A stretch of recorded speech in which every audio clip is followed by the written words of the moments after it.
kwa faida ya wote. Peter kwanza amemshukuru Rais Engineer Hersi kwa hii nafasi, lakini pia amepongeza nishati yenu mliokuwa nayo, kwa maana mapokezi ambayo mmempa mkiwa hapa, anaamini ni kitu kikubwa.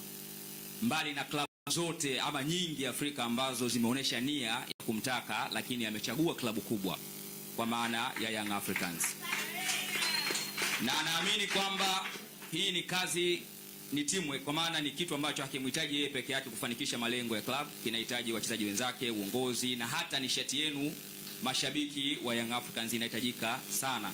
Kwa support yenu ni muhimu sana uwanjani na kwingineko, ili kuipa nguvu club na yeye mwenyewe kwa ajili ya kufanikisha malengo ya club.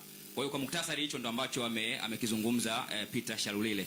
Kwa hiyo kama ambavyo alitoa mwongozo meneja habari na mawasiliano ya Young Africans Alikamwe kuhusiana na jinsi utaratibu utakavyokuwa, tutakuwa na session ya maswali, lakini kabla ya kuruhusu media kuendelea na hiyo session ya maswali, tutakuwa na session fupi hapa ya maswali kwa tu Azam, lakini baadaye tutaruhusu maswali. Na pengine niseme tu kwamba baada ya kumaliza hii session fupi ya maswali kati ya Azam na Peter